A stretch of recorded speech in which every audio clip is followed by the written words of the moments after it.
Drake is posting the axe. He don't f with you. Sorry. I tried to tell you niggas that when I came to Hot 97, and y'all was all super friendly with Drake, and I'm like, hey, there's another side.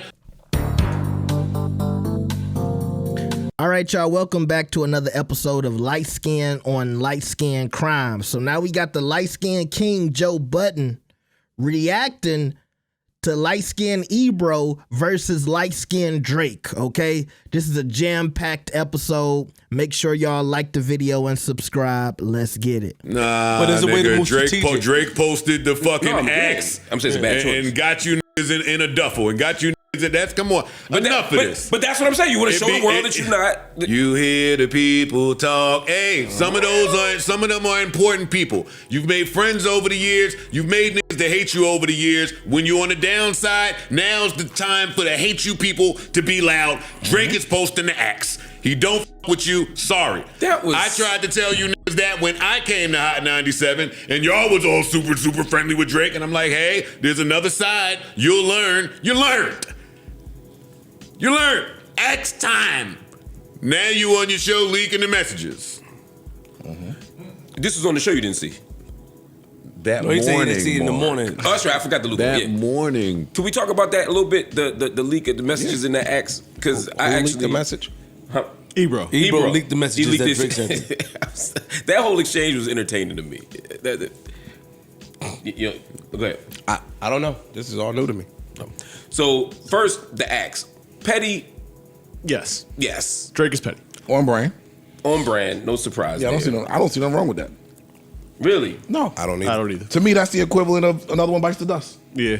I chuckle. Or you were one of the leading catalysts in this Kendrick Lamar thing. When Kendrick was putting his foot in my ass, you were as loud as day on every single platform. When Not Like Us came out, Ebro was the main person saying, "Oh, it's over. He can do nothing to come back." He said that shit immediately. So now I'm a root and cheer when you get your head cracked, or seemingly get your head cracked, because we don't know Ebro can come out on top of this whole entire situation, God willing. But if I'm Drake, you fucking ain't right. I'm gonna do the same exact thing. I think it's different, but it's all fair game. It's all fair game. But how do you feel? I feel like saying I said I think it's different. I don't think they're the same thing. I'm disagreeing with y'all. No, I'm listening. Oh yeah, I'm not. Oh yeah, it's like if you say I lost a rap battle, my job is to assess your rap battle. That's different than you getting fired from a job and me putting the axe. You did more than said I lost the rap battle. No, but it's all about the rap battle. Yeah, but you minimizing it by just saying you said I lost the rap battle. It's a little different. Like if I'm in a battle and you're on the sidelines with your damn near with your pom poms, like you cheerleading, rooting for me to lose. I get what Marc is saying. It ain't the same thing. I don't know if I agree, but I understand what he's saying. How do y'all understand that? When I came in here and said that we talked about this, and they were calling him all type of files and all that other shit, it wasn't a rap battle. Ebro and them? No, I'm saying in life. It wasn't a rap battle then. That nigga looked at that shit personally. He didn't look at it like a rap battle. Yeah, so if somebody called him a pedophile, then I think when they get fired from their job, put the axe up. Fuck an axe. Yeah, or whatever, right? But I'm saying Marc is saying that it's somebody losing their job during the holidays. Shit ain't funny, bro. It ain't funny. And so I ain't finished my point. I'm sorry. My point was he looked at this thing like it was a personal thing. Y'all looked at it like it was a rap battle. He was looking at it like it was a personal thing. And I'm fighting out here for my life, my name, my character, my likeness, et cetera, et cetera. So anybody that lended to that, it's up for them. I get it. I don't have a take because I know that I love Ebro. That's more what than we love Ebro. And that's what I was about. I'm saying again. I chuckled, but I can't feel like that. I mean, I'm petty, and I say shit after people die. So I'm not. These are all arbitrary rules. I'm just. But for me, there's limits. Like there's just limits to me. I mean. Yo, he and put I ain't gonna emoji. He didn't go on a rant or nothing. Yeah, I'm not outraged by it. That's my whole thing. Like he just dropped an emoji. Well, he also said die slow. Well, I'm talking about that. Let me get to the back. We're gonna get to the message. He took it a step further. Yeah, that's what Drake said. Listen. Go ahead, Marc. So then on the Ebro show, the Ebro Rosenberg and Style show, they talked about that, right? The axe, and then Ebro showed that Drake had texted him. Now, imagine him and Drake haven't texted in a long time. The last text I see was from September 2020, And then yesterday, but in 2020, by the way, it was nice text. Like, hey, make sure you get some sleep, make sure your rest is good for you. So they clearly had a good relationship in 2020. The next text is yesterday, where it comes from Drake, and he just says, "Die slower, pussy." Then the next text says, "We got some shit for you." That's it. And Ebro responded, "Relax. You're salty about losing to Kendrick. You're not mad at me. Love, bro." So he took the high road. Rosenberg, when they discussed it, was not as generous, I think. But I think Rosenberg was right. And he tweeted back, "It's behavior like this that made it impossible for people to defend the whack shit that he does." He said, "But happy Hanukkah, my one-time pal. I truly wish you well, even if you're celebrating what you believe is our demise. Spoiler alert, we're about to be much bigger now that we won't be held back by a company that is and has been completely lost ever since they bought the station." And that's my point about silence. That's my point. Once you have to start telling people what your plans are, especially people that's saying, "Die slow, loser," you've lost the plot. Let the actions do the talking.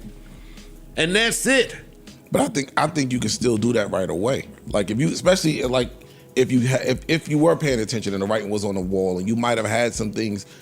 All right, yo, we free now. We can go do what we talked about. Something like that. Man, you don't have to. I get the your wording. point. I get your point. Take your W's, take your L's. When I slept, walk around, they wasn't same kind stuff. Guess what? No. I wasn't looking for him to neither. Nor did I come out and say, "Hey, yo, no, this is what happened." Nah, nigga. Get your shit off. Now I gotta show you why I'm cut different. I can't tell you. Everybody could tell you. Go ahead, Mark. I don't care. I'm in my rant bag. Everybody could tell you. Talking is easy and cheap. It don't cost nothing to do. And hold up, because I'm not done. And also, this is why I champion independence. Of course you do. You gonna send me an emoji when either I tap out of the life game or when I decide to pivot and go another way. It ain't gonna be he was fired while he was performing, damn during the holidays, oh they took it away from him unbeknownst, oh his political views got him. Never will there be a day where somebody could say that to Joe Budden. It's happened too many times. And that's why I say it's happened too many times. And that's why I say it's different. You took the words out of my mouth. Bro, you handle it how you handle it because you have taken L's. You've taken L's over this 20-year period. You've taken a bunch of them. All right, relax. I'm not trying to know, but still, bro, they build resilience a lot. They build armor. They build thick skin. And so for niggas that have not taken L's, they are acting irrationally and emotionally to some people's point because it's new here. They're new here. Drake never got his ass whipped in front of zillions of people. It's new here. The nigga's gonna be emotional. Again, I love Ebro. Ebro was the man of New York City radio for the last 3 decades. This is new territory for him. So you telling him how to respond based on experiences that you have had in taking L's. In the great words of some little white girl that I saw on TikTok, an L is a W that stopped trying. Okay, little white girl. All right, so I love topics like this, really because it's always been a sub-conversation for the podcast, which is, does Drake and Joe Budden like each other? Do they have this, hate and love back and forth relationship? But this is one of those moments where I feel like Joe basically revealed, some of the ways he really feels about Drake. And I know some of y'all will say, I already know he don't like Drake. But then I always tell y'all, I see moments where I can tell Joe has respect for Drake and that Drake has respect for Joe. But when you hear Joe say, I tried to tell y'all that it was another side, and that meant another side of Drake that y'all don't know about. And y'all know, when it comes to people disliking Drake over females, I can't really get with it. But I do remember it was a time where it felt like Joe and Drake almost kind of had like a mentor-mentee relationship. They were smoking hookah together and chilling and all this other stuff. And so I do think some of the issues between them might be deeper than, females and relationships and stuff like that. But when I hear this, I'm like, okay, so it was a time where Joe was at Hot 97 and he didn't like the fact that Hot 97 employees were getting buddy with Drake. And so he stepped in and intervened. And I'm assuming he was told, hey, Drake is the big artist. We're trying to support him. Joe, chill out. You lucky to have your job. Because remember, they said Joe Budden was sleeping under the table and Ebro had to teach Joe about radio and all this other stuff. But still think about that, because at a certain point in time, that changed. When this whole old man Ebro persona came about, then it was, I don't like Drake and I don't like new artists. And then you fast forward to the beef, which the other co-hosts were alluding to when it comes to Ebro championing Kendrick. He said that Drake was a disease to music or hip hop or something like that.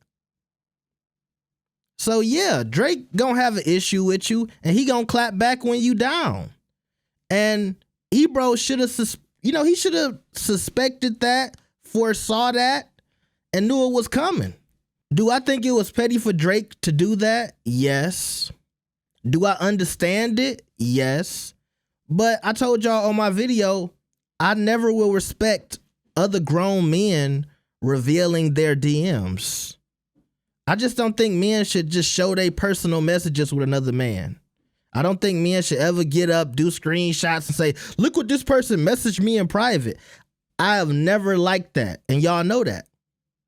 And so I feel like they was both kind of being a little petty. But now if I'm Drake, and I don't know how Drake feels about this, because, if I'm not mistaken, maybe Drake has shown a DM in the past. I can't necessarily remember. But if he did, I'll hold Drake to that same standard. But if I'm Drake and I see you showing DMs, now I really lose respect for you as a man in general. And so whatever was said, okay. Now, I heard Peter Rosenberg say it was a threat, and y'all notice on the podcast, they didn't even entertain that as being a threat. Because Peter said that Ebro should sue. And you saw Joe, even Mark, he never said anything about, okay, now I think Ebro should sue, because that sound like a threat to me. That sound like a threat. But I feel like when he said we got something for you, that could have meant anything. That could have meant we got music coming, But I guess when you follow that with, die slow, I guess you can take that as a threat. But I just appreciate some other men saying, come on, man, Drake. I didn't feel like Drake was really saying, yeah, we gonna catch you, Ebro. We gonna see you on the streets. We gonna slide a couple times. We gonna do the what was that song? Left foot right foot slide. They gonna do the OVO slide. What was that song? Tootsie slide or something like that. Whatever that was. I didn't think they was gonna slide on Ebro. I don't think it meant like that. I just think it meant like, hey, we got something for you. Meaning you preyed on my downfall. Now I'm gonna come back up and you gonna still be on YouTube.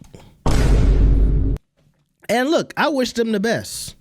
And I kind of cut off the clip a little bit, but basically Joe was saying he felt like Ebro should have took a break.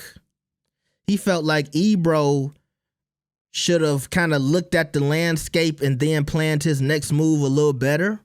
But my retort to Joe would be, Laura already said they was recording the show at home because of the rats and the roaches at Hot 97.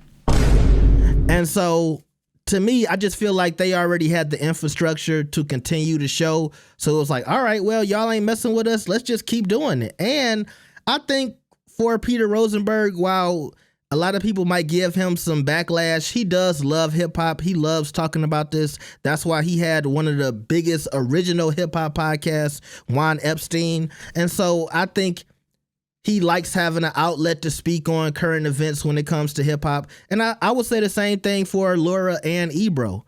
So I'm not really mad at Ebro coming back to work so fast and just getting back to it. And I also think it was smart of him to just capitalize on this this promotion he's getting and this publicity he's getting and all of this fanfare and discussion that everybody's having on YouTube and social media about his firing and what's going on at Hot 97 and, you know, all the reasons that he gave. Also, another thing y'all notice about Joe and the pod never mentioned anything about politics being the reason that Ebro was fired.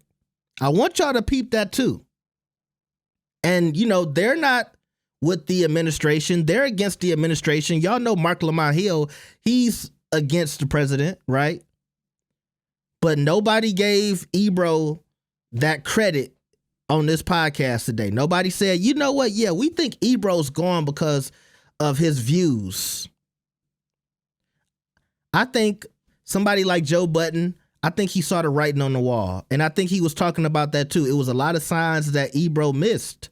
And look, maybe when Ebro was going at younger artists, maybe he was told to do that. I don't want to count that out. And I don't want to go on another long Ebro rant because I know y'all tired of me ranting about Ebro. But I'm going to right now cut Ebro some slack. Maybe some of the stuff that I didn't like from Ebro, maybe he was told to do that. You know, maybe he was told to come up with this old man persona and to go at older artists and to go after certain demos. Who knows? But at the end of the day, I do think it was a lot of writing on the wall that should have told him, hey, my time is going to be up and it's going to be a time when they're going to want me out of here. And we see what's going on right now. So y'all let me know what y'all think about this, but a couple of things I noticed about the pod today. What do y'all think about Ebro versus Drake? Make sure y'all like the video and subscribe. I'll see y'all next time. Peace.